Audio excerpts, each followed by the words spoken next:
All right, guys, welcome back to the Introvert Dating Success Show. I am your host, Harry Wilmington, and today I am talking to Sean Galla. He is the founder of the website mensgroup.com, which is a self-improvement community for men where men can talk about what's really going on in their lives in a supportive and loving environment online. His life story and what led him to create this kind of group is also full of amazing twists, turns, ups, downs, and self-improvement. And he's here today to talk about how to improve your relationships by first improving yourself and getting the right support. So, Sean, welcome to the show. Thanks, Harry. That was a great intro. That was a great summary.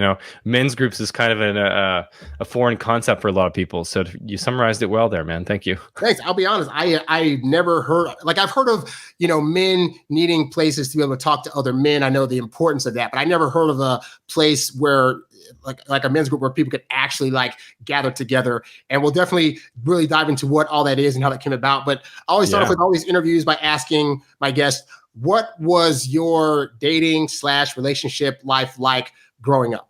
Oh, good question, man. I mean, I tried really hard. I was insecure, and so I was definitely on the anxious side of the attachment spectrum. So I ruminated a lot, and I was kind of needy for affection, needy for love, And even though I was an extrovert, which when I was younger, which we can get into later, okay. It was a lot of yearning to be accepted. It was a lot of seeking validation and meaning, or not meaning, but significance through sex, through being with beautiful partners, to the point where I actually made career choices based on it. I became a DJ, and that went really well. So I was a professional DJ for close to 10 years. And that was in big part because I almost felt like I needed that to be valuable enough to be with beautiful women, What do you think made you need that kind of validation? Yeah, I think it's just how I grew up. I think it's the household I grew up in. I have lovely parents. We're still very close today, and a loving brother. And my parents, we weren't rich, but they gave everything they had to us. Anything we wanted, they tried to make happen. But the challenge with a lot of people of that post-war generation is that times were tough growing up for them, and so they didn't have the luxury of building an emotional toolkit. And so they used a lot of shame and a lot of disapproval growing up. And that led to me feeling like, oh, I'm just by default, I'm not good enough if I'm I'm doing so. I almost felt like I was doing something wrong just by being me. And so I was always seeing people elsewhere and being like, oh, that looks cool. Maybe I should be that, and then trying to fill that void as well through accomplishments or women, or if that didn't work, then numbing it out with addictions and stuff.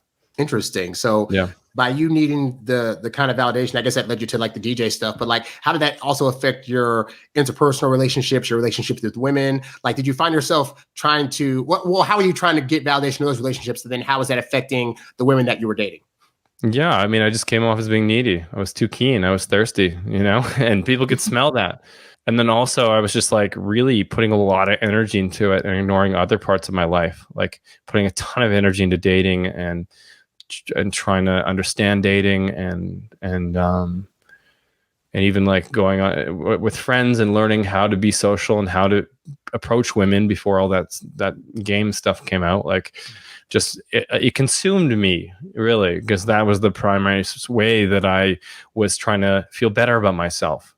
And definitely there's always a point where men go from they don't know what the heck they're doing to trying to figure it out. I guess in the process of figuring out what things during that time period, what things did you find did work to attract women, and then what things did you find later would push them away? I think the asterisk there, the keyword that was left out there is quality women, quality people. Okay. Because I could use my status as a pro DJ around town and being able to go to the best nightclubs and occasionally hang out with celebrities and stuff like that to impress people, or some of the tactics of kind of being cheeky with women when I'd approach them or when we'd be dating or whatever, and that could get them attracted to me. But really what I took away from all that experience is the more I'm just being myself, the more I tend to attract people that are like that as well. Mm-hmm. Those are the kinds of people that actually make for good relationships, people who are just being themselves and who feel kind of good about who they are. And so they're kind of showing up in alignment with that, So probably the biggest thing I learned is the more that I was just okay with who I was, which was really difficult for me in the beginning, okay. The better I did. What's interesting too is that at the time, the version of who you were was an anxious person that was really looking for validation. So I guess at what point were you able to recognize that you were even being that person? And then what moves did you make consciously to be able to not be that person anymore, to then be the really true authentic self that wasn't being masked by all this anxiety and need for validation? It's been a long journey, and it's a journey that I'm still on in some ways, even though I'm in a fantastic relationship now. It's like those those tendencies we have from when we were kids don't go away quick. Yeah, It might be a lifetime project, but making good progress anyway. Yeah. So for me, I think the first step was like, oddly enough, like when I was 19 or 20, my first girlfriend cheated on me. And even though I was DJing and I was climbing that ladder, and that was leading to a lot of opportunities to date beautiful women, which was the priority for me as a young man. I wasn't really thinking about much else as far as, what a good match would be. The issue that I ran into is that I didn't have people to discuss that with. And so a couple of my friends felt the same way. And so we started going out and approaching women together, not being creepy, just going out and start conversations and trying to learn how to like display our value as people, how to be social, how to be confident, and not trying to have sex with anybody, not trying to just like trying to learn how to be confident men. And through that, we actually like observed each other and like really masterminded around like what was going on and why we weren't having success. And we dissect our failures or whatever setbacks. And so that was really the first men's group I was ever a part of. And that was like informal. We never really talked that it was that, but it was just 5 friends. And so that was the beginning of it. Cause some of the guys in that group weren't that way. And they were like, hey, you ruminate about this stuff a lot. So it was like bringing awareness to my tendencies that, that's not normal. Everybody's not like that. That was probably step number 1. And then step number 2 was I got lucky because I've always been a curious person. So I started reading up on that stuff. I started reading books about it, everything from personality tests to like just listening to podcasts and, just like trying to learn about myself in that way. Real quick, going back to your friends in your group, what are some things? So in that process, which I like about that is because as you guys are all going out, you can look at your friends and see what they're doing that's working, what's not working. What are some of the things that your friends observed about you that you were doing that was working and not working?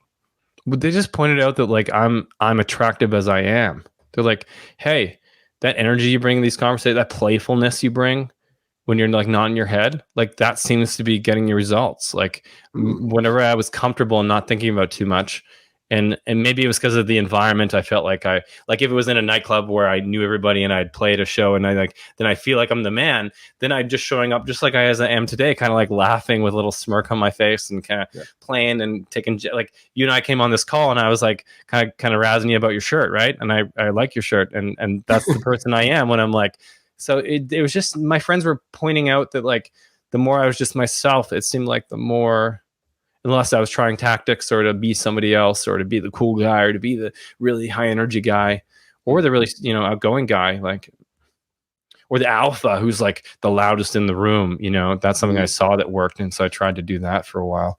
And like, yeah, they were just pointing out that was something about me that was really attractive. It's just me being myself. And so playfulness, genuine, like I'm an easy guy to approach. People approach me all the time. So because I just feel like I'm open, and so that stuff was already there, and that's why I think my dating has always gone pretty well. Now you mentioned the girl that you dated that cheated on you. What? And I don't know if you've been in those scenarios since then, but like when that kind of thing happens, it's very easy to be like, this person cheated because they could be low quality, this and that. Did you ever at some point start like as that was happening, were you ever stopping and thinking like, okay, wait, what are things that I'm doing or looking for that's resulting in that happening to me? Yeah, totally. And it's a great question.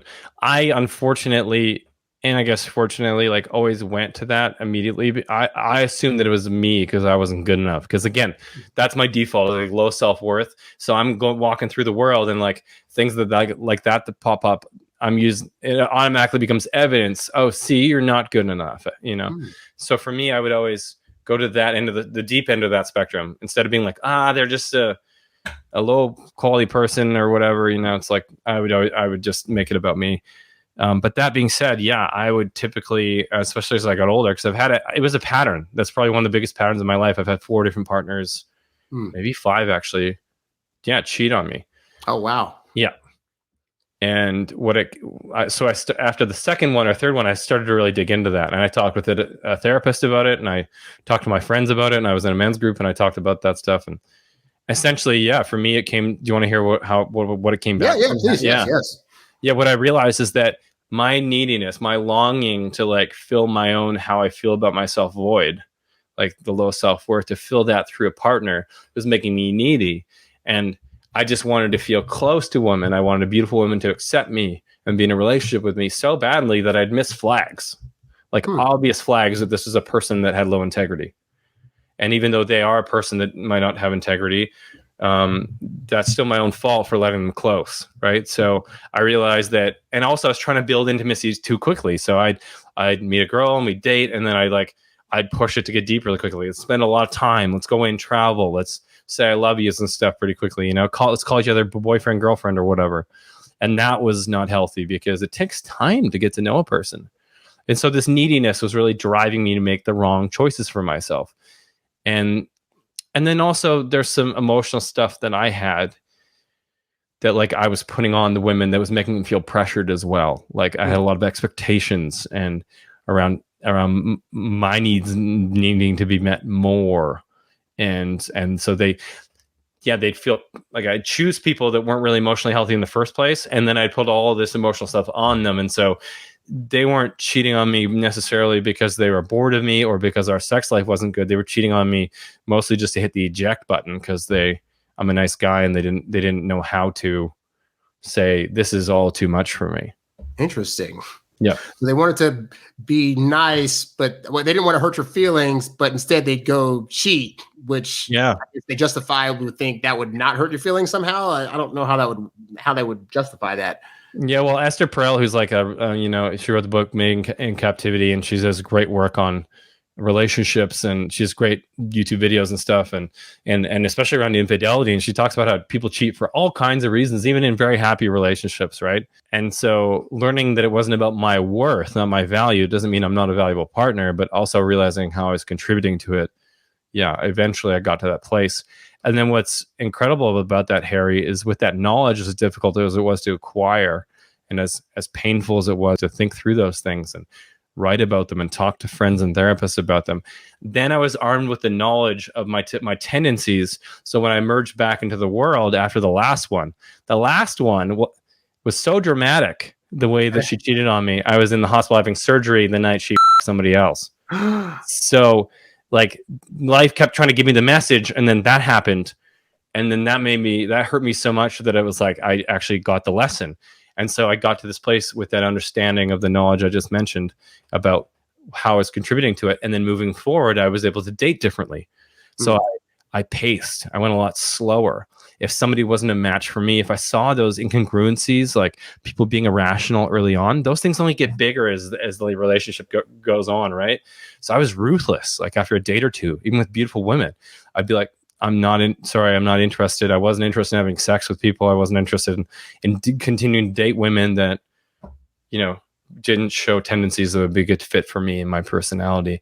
And that paid dividends because, a couple years later, I met this woman who's like shares my values and is a mirror of me and communicates in a really healthy way for me. Yeah. That's so true. That's so good. Cause like, I know I teach guys a lot. I always say on average, it takes a woman 2 to 3 months to really solidify her feelings. But that's also because women, I think, are so much better early on at doing their due diligence. Partially because honestly, they have a lot more safety concerns to look out for than we typically do. Yes, so they're taking their time. We're on dates 2 and 3. Like we've had some good dates. Why not just be boyfriend and girlfriend already? And it just does us such harm, and it doesn't allow us to catch those red flags. Yeah, definitely. And I think also what I recognized in myself and a lot of guys in men's group, because I hear about guys in dating a lot in men's group, thousands of guys, is that the hormones are pumping for us in these situations, right? Like we're getting flooded with all these happy hormones when we're out on a date or when we're kissing a woman or whatever.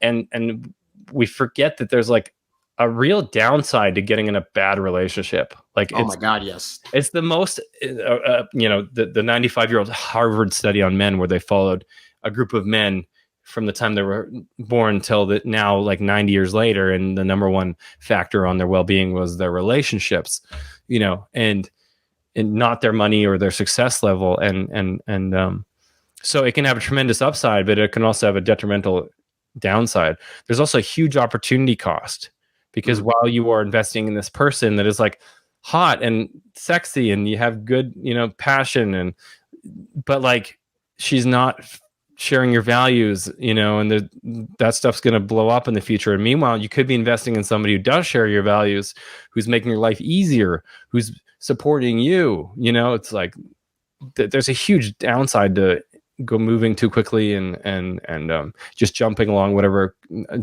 comes along. And I think there's that need for men too, that like they want to have that ability to connect with somebody. And a lot of men are going at it solo in life. So they figure a woman can come along and be able to help that. But in the process, they forget that like there's a balance to that has to be there in order for that to be efficient.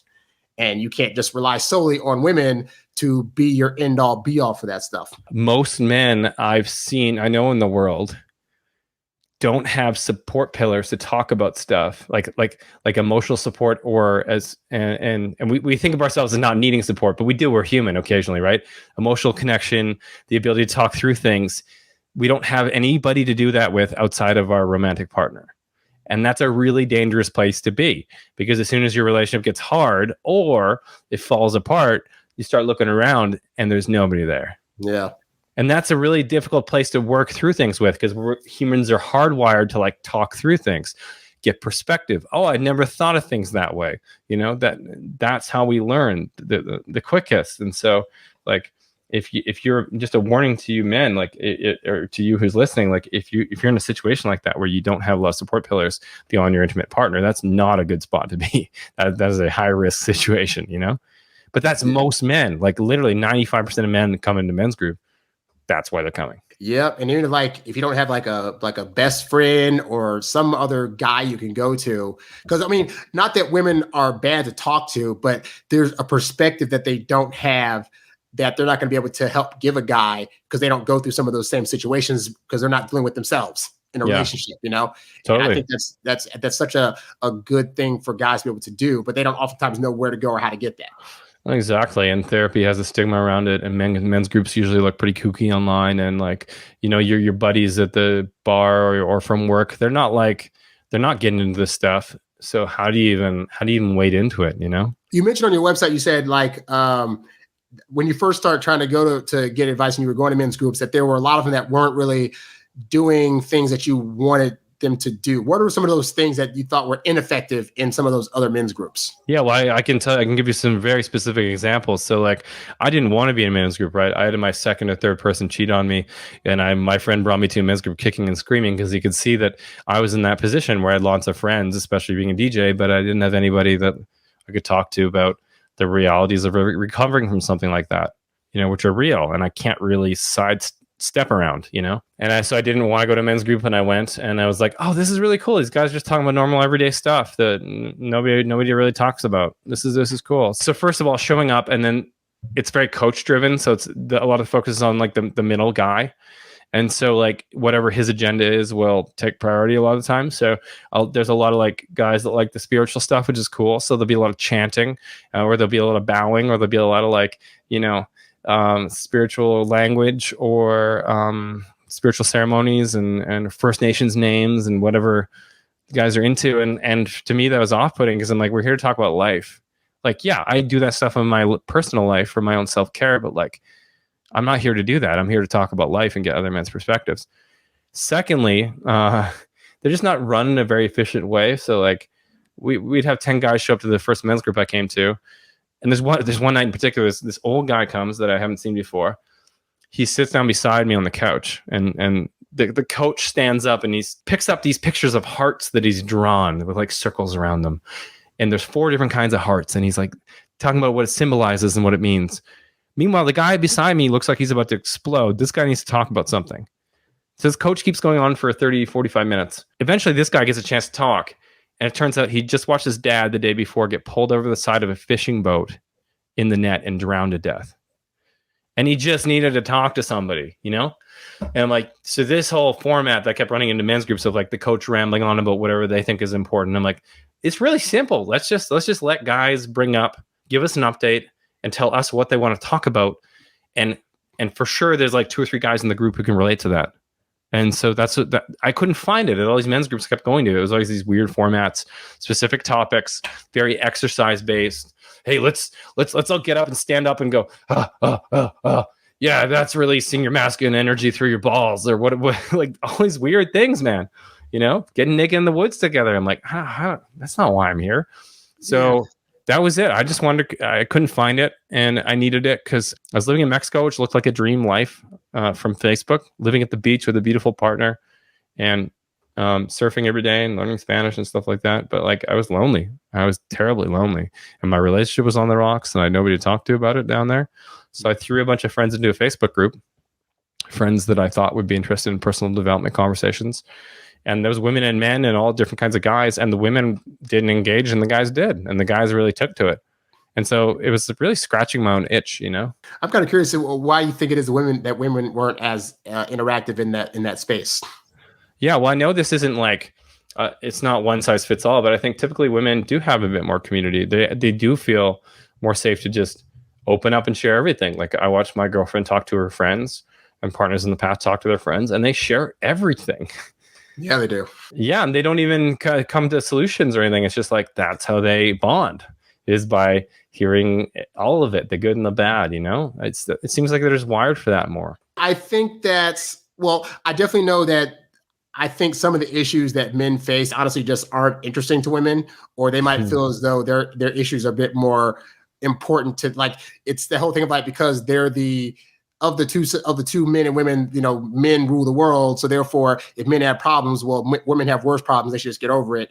And they don't really feel like it's even worth engaging at times. At least is my observation of that. But I feel like that's a bit like I wouldn't necessarily agree with that in my own experience, because like I feel like that's like a bit of the recent second wave feminism sort of narrative that certain women can be taking on. I just feel like it's hard to relate to the other sex sometimes.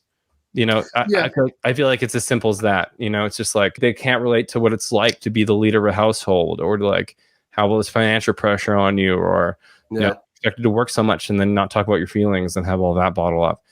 But equally, like, I can't relate to how women feel about a lot of things, So I think I haven't observed that it's not about women caring. It's about that it's foreign. Like, I was on a podcast with a woman who I actually dated, and she was lovely. Like, she was interviewing me, and she's really emotionally intelligent. She teaches she does emotional coaching for women. And I said, Rebecca, if I were to cry in your arms one day because something happened, would you know how to handle that? And she said, no, actually I wouldn't. I would have no idea what to do with that.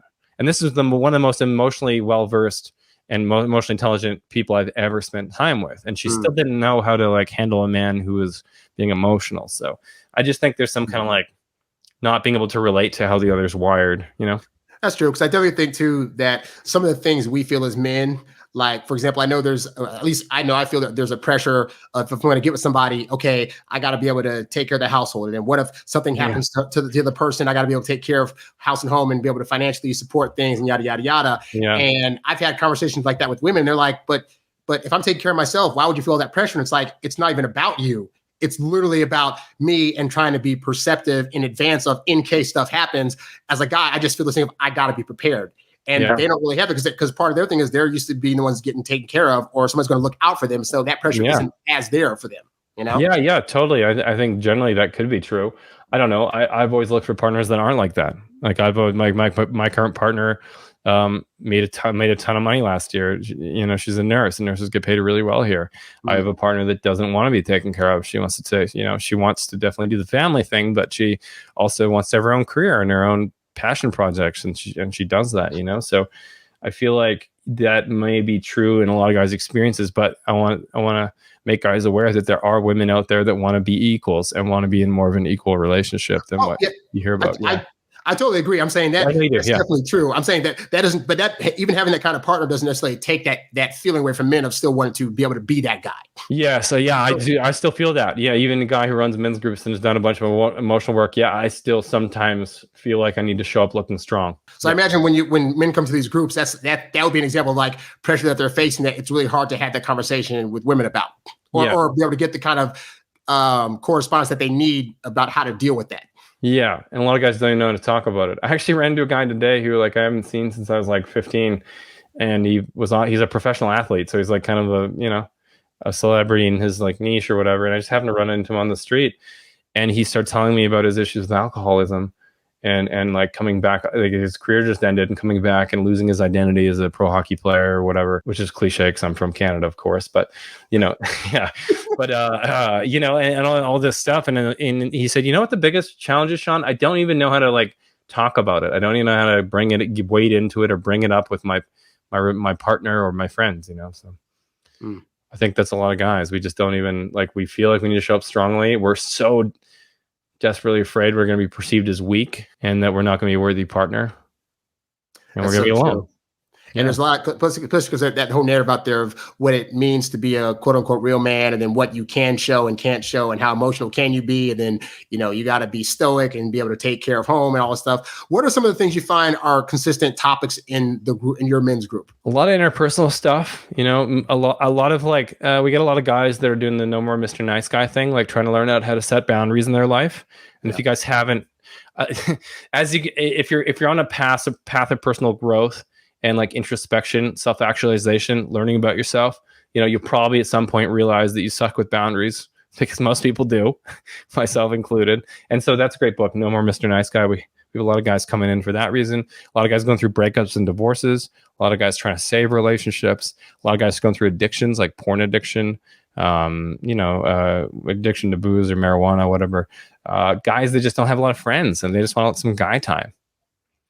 Guys that do have friends, but they don't feel like they can talk about the real stuff. And so they hang out with their friends and do the sports or the beer or whatever. But then they come here to like talk about how they can improve their relationship or how they're not finding meaning in their career anymore. Who can relate to that, or things like that. So it's really this big five. It's like no more boundaries, saving relationships, improving relationships, learning how to communicate, learning how to manage their emotions. And for guys that come in, obviously they had to get at some point pushed to be able to do that. But what is the negative side of a guy trying to handle all this stuff himself? He's trying to deal with work stuff. He's having emotional stuff. And he's like, well, I can just handle it on my own. What are the negative consequences of that? I don't even know how to answer that question because there's so many. It's like we are biologically hardwired to be in community. For 2 million years, we lived in little huts where we shared everything with our family and our friends and our neighbors that lived in that same hut.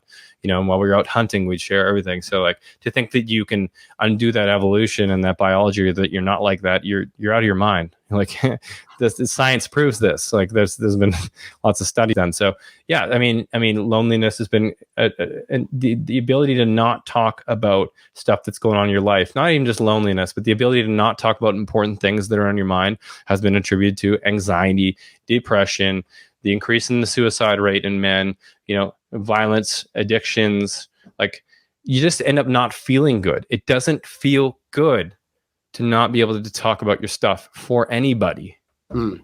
So like, if it doesn't feel good, where does that lead you? If that's ongoing for years, well, you're probably going to be a little bit more of a dick to your family. You might be hard on your kids. All of a sudden you're having a couple of drinks at night. All of a sudden, I don't know.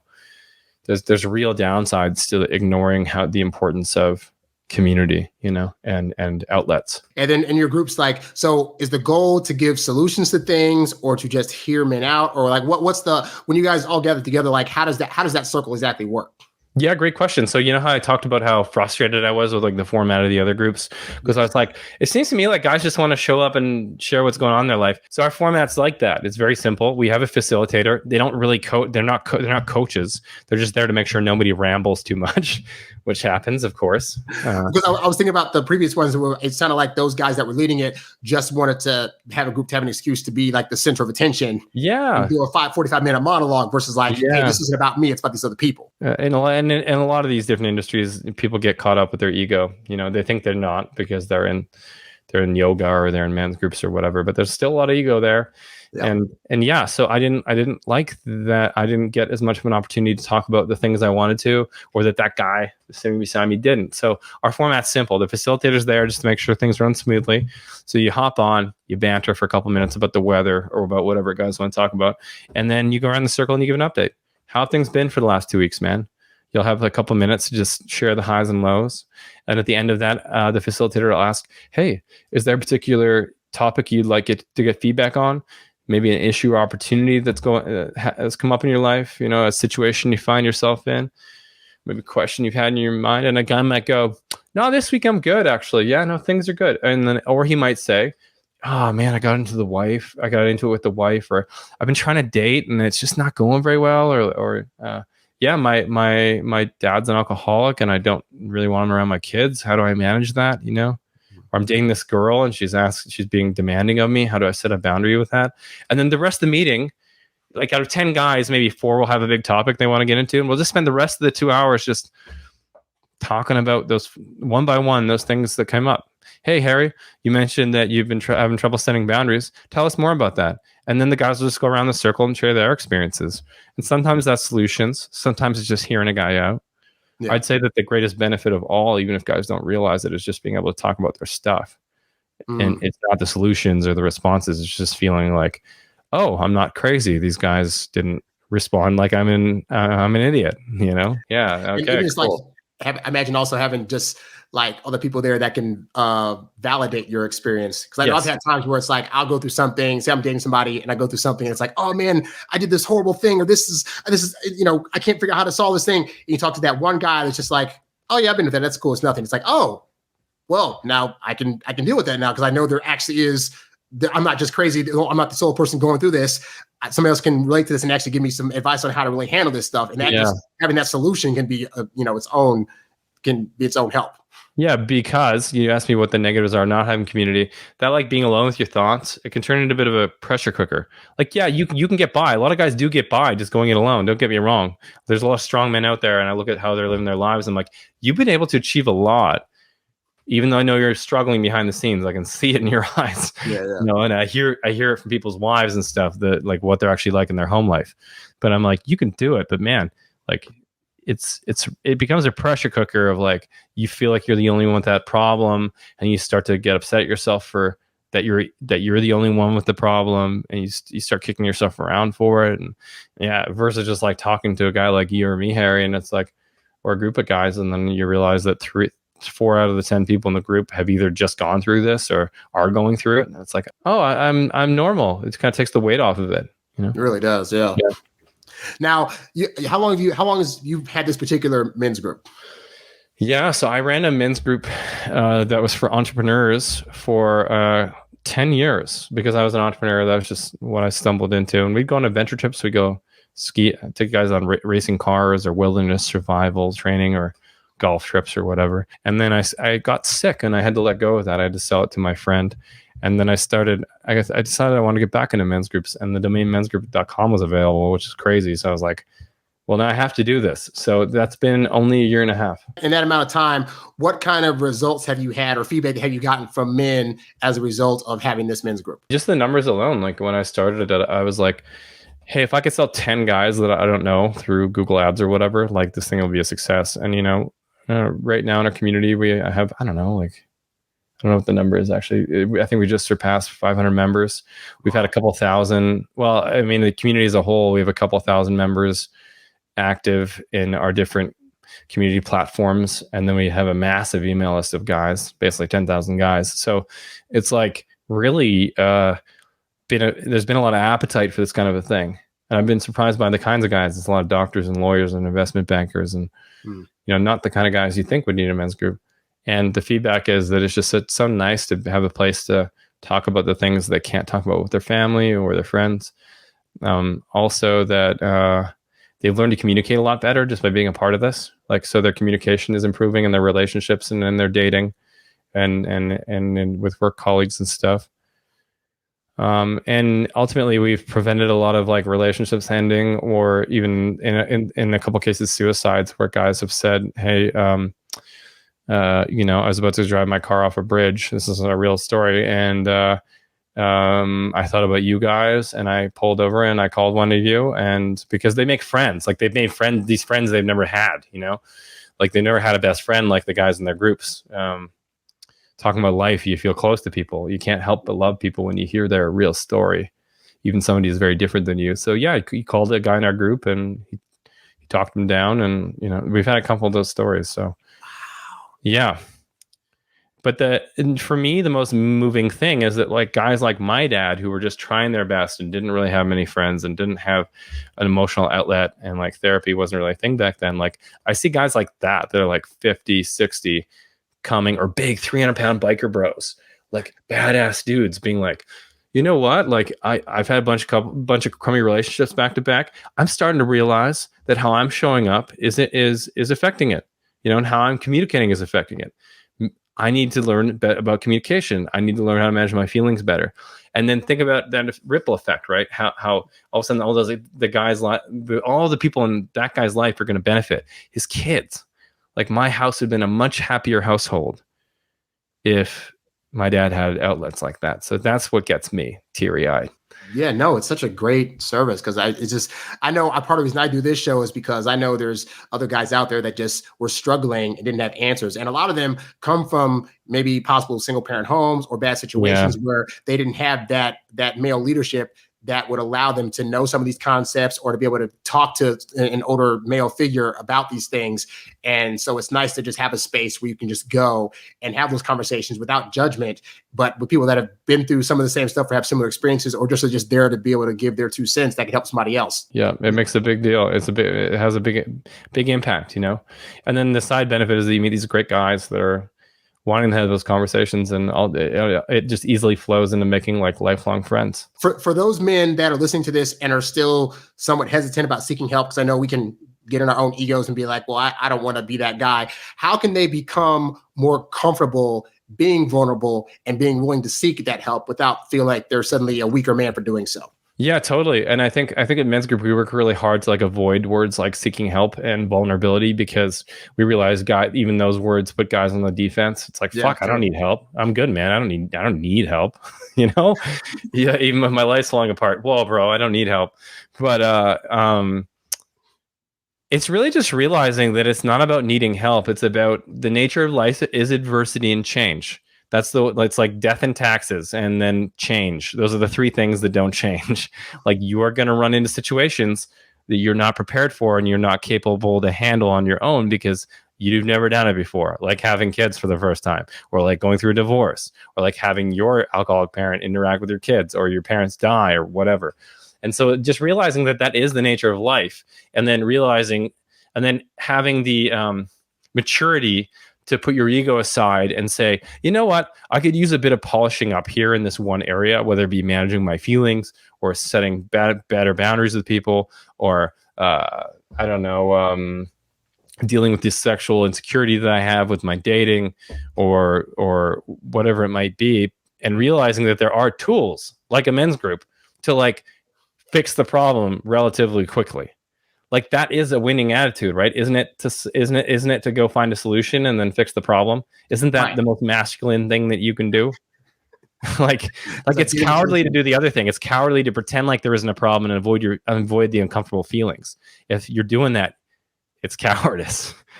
So that's how I think about it now, is that a tool like a men's group is for a winner. Like some guy that has man enough to be like, I'm struggling with setting boundaries with people, like in dating, like I gotta find out how other people think about this, like, and he starts listening to podcasts and he joins a men's group. Like that's a winner, Yeah, and those are things too that like ultimately, in order for you to, I think of it like if you've been playing a video game for forever and you're stuck on like level say 8.1 or whatever, and you can't figure it out. It's like they have things out there you can go look at. Does that make you like worse because you're having a look solution, or have you been on this thing for like a year and you haven't figured it out? Maybe it's time to get some help about that and see what's going on, and then you can win that game. So in relationships, it's like if you're having problems with all your relationships and communication, if you can find a place that's going to allow you to get those solutions, then how are you to win the ultimate game? Then why would that be a thing you'd hold back on? Yeah, or feel embarrassed about, right? And it's like, yeah, it doesn't matter if it's a coach or a coach like you, or a men's group, or a therapist, or like books or podcasts. It's like any action is good action, and ultimately it's like if you tweaked your knee, it's like you could limp around on your own and get by, sure, but you could also go see a physiotherapist and they're going to get you back on track in like a week or two. And I don't understand how different with the emotional things, besides the stigma around it, where if you're feeling things, if you need to talk about things, you're weak as a man. I think this is a negative consequence of like we generalize like, oh, we equate women with emotions, and they're the ones that are more emotional. And so because of that feminization of that, anytime a man is getting kind of emotional or weepy or has an issue he wants to talk about, it's all of a sudden like, oh no, which I don't know how that is a negative, because it's very positive for women. They deal with their emotions a lot better than we do. But that has caused us to not want to even admit that we have emotions, or that we need to talk about them, or that kind of stuff. Yeah, which is backfired for women and for everybody in society, because like, and for me as a man, the more I get my emotions out in healthy ways, the more I'm able to cry when it's appropriate, the more I'm able to hit the punching bag when I'm angry, like the less I'm triggered into unhealthy responses day to day, like being a dick to my partner, or just feeling grumpy and irritable, or, just like resorting to the addictions that I usually do to numb out those feelings in the first place that cause all these negative effects on the back end. It's like, if I just have a cry when it's appropriate, that releases the pressure. So it's a very positive thing,